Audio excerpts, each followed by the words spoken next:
Hello and welcome everyone. My designation is N.o.v.a.c. I'm here to distract you with the first review of the starting area of Tears of the Kingdom. I have just played the first islands. I've been doing everything I can do. I have been turning every single rock I can turn, but first let me tell you, I'm not gonna talk spoilers in this video. Later on I'll be uploading a full spoilers discussion, but for now just keep watching, don't worry. So we're gonna start on what right now I'm gonna refer to as the Great Plateau Island, because it's a very similar starting type of area. There's actually a prelude of that, which I'm gonna touch upon the spoiler section, but the starting of the game has a little bit of story, which tells me they're gonna focus more on the story this time, and according to the few comments I've heard, I know this game is going to focus a little bit more on it than what Breath of the Wild did. And it's not at all from the start, because you go right into the things that are happening right now in Hyrule and what kickstarts what we've seen in the trailer of Ganon resurrecting, and everything that comes in the trailer is kind of the start of the game. Once we wake up on the second setting, which is the starting Great Plateau Island, the game starts pretty similar to Breath of the Wild, where you have a guide that will tell you to go some places to earn the first abilities, and it showcases every single possibility that's going to be in the world without giving you too much away. I feel they learned their lesson from Breath of the Wild, because many people were saying that after the Great Plateau everything felt a little bit similar. In the Great Plateau there were guardians, there were moblin camps, there were like everything that you could see on the overworld was already on the Great Plateau. So you go outside, that's not much of a surprise beyond a few enemies that you hadn't seen before. But you can feel that they are hiding something more once you go down, and there's a few enemies which are really basic ones, but just like in Breath of the Wild, if you're not prepared you're gonna die a million times. There's a couple of things that guide you to understand how the game is going to be when you go down to main Hyrule without giving too much away. It feels like they're setting up the possibilities without telling you like this is what's gonna be in the rest of the game. I have a bunch of reviews that I usually follow that I want to see, just don't watch later because I don't want them to influence my review. So I've been avoiding every little bit of information there's around the game, but even so I already can see what they are hinting at once the game actually kickstarts. Just playing that initial area. My biggest nitpick is that the starting area feels a little bit too long compared to Breath of the Wild. I haven't played it actually in a couple of years now, but if I remember correctly, it was pretty straightforward what you had to do in Breath of the Wild, and it was pretty close together. You could go to the shrine in the snow and then get to the bombs and then the cryonicis, and anyway, it felt really quick compared to this one. This one maybe there's more to do, or maybe because I already played Breath of the Wild I want to explore everything, so that's why it took me a little bit longer than before. There's quite a lot to do and to learn about the constructs that we've seen in previous, and the possibilities are really infinite. There's a lot of combinations, but it's not too overwhelming because in this area everything is quite simple and gives you the freedom to experiment later on. The gameplay improves because I remember in Breath of the Wild they teach you how to cross gaps between mountains with a tree, but that's not used after that, like first tutorial area. Instead in here you can see that cutting trees helps you everywhere because you need to gather materials to make more constructs. You have every single thing, every single ore, every single piece of monster is really useful in this game, so there's nothing going to waste, there's nothing that's gonna be accumulating. The problem of that is that you're gonna be gathering a lot because you're gonna be noticing the use of many of the things, and it's like you're gonna have to research and find monsters to kill to get the parts that you need to create more constructs or to attach to weapons. The other thing I wanted to touch upon was a couple of little things that are coming back.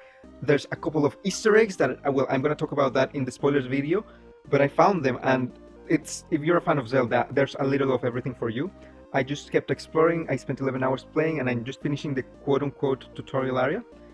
There's actually a couple of lore things that I'm worried about because they contradict previous games. I don't know if some other YouTubers are working on the theories and have it more clear than I do, but according to my point of view, they have a couple of plot holes if you take into account other games.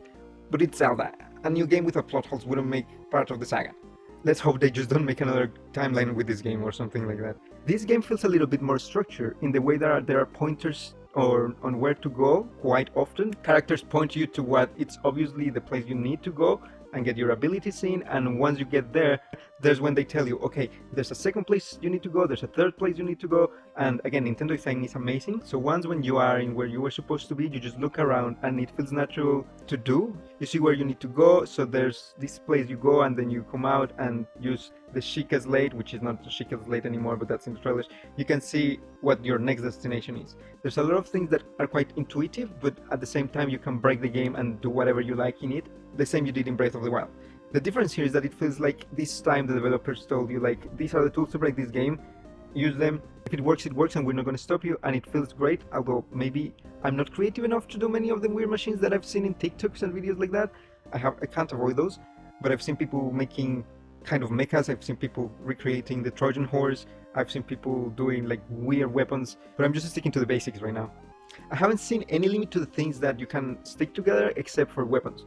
Other materials you can keep sticking stuff over and over again. I don't think there's like anything to stop you from doing whatever you want. The only thing that maybe I'm confused about, maybe I don't know how to do, or I didn't pay attention when they explained it, and I think there was this dialogue, I need to check it again, where someone tells you like you can stick them together and pull them apart, but once you pull them apart the second weapon is gonna break, and I haven't been able to take them apart. Once they're stuck, they're stuck. So if you have everything in your inventory already fused together, you're gonna have to find another weapon that's not fused at all, because there are some things that only interact with the specific weapons and like specific kinds of fusions.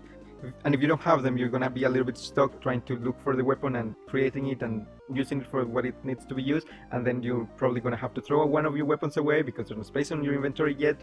Again, there's Korok, so there's gonna be expansions of the inventory, but at the start it's gonna be a little bit frustrating to have like your inventory full with weapons and then needed something else that you don't have, so you have to throw something away to create something else.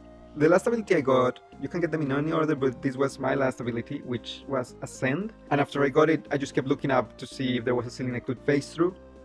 But I feel there was a lack of rewards in the starting area because I went through a lot of ceilings and there was nothing to reward me for doing that. And maybe it's just because I've been playing Breath of the Wild, so I want to see every single little bit that there's in the game, and they're expecting you just to follow the path they put you on. So if you're looking around, if you're looking for Easter eggs, if you're looking for secrets, you go just through the path that they point you at and you're gonna find a bunch of stuff. Don't go turning every rock, don't go behind stairs, don't go looking where they don't point you, because probably there's not gonna be anything there. I feel like the world is so big, they could have put a little bit more things around and populate the starting area for scavengers that like to check every nook and cranny. Although I think I overplayed that area because I tried to look everywhere and find everything. I just want to say that the game doesn't feel like you're still playing Breath of the Wild. I know it's an easy comparison to make, but both Spider-Man and Miles Morales play in the same New York, but this one you can see that the world is completely changed. Hyrule, it's completely different. There's like the main areas that are like, okay, that mountain is there and the castle is there and the villages are there, but the place around them has changed so much that you cannot recognize it. And again, that's not even counting the expansion of the map, because like just talking about the islands, you can see that there's islands that are on top of each other, there's islands that are twice or three times as big as the main plateau island, and that's already really huge. So I guess that's why they didn't put this game as a DLC. That's the main takeaway. This game is its own thing, and it's really interesting, and it's really entertaining, and it's amazing. If you're a fan from any Zelda game, there's a ton of Easter eggs which I'm gonna start talking about on the spoilers video. So if you don't want to hear any spoilers, if you don't want to hear any details, if you don't want to hear anything about the game at all, if you want to go clean with just a first couple of thoughts from it, add my other video to watch later and leave with the takeaway that the exploration in this game feels 1,000,000 times more awe-inducing than in Breath of the Wild. Thank you so much for watching, and I hope you come back and let me distract you on my next video.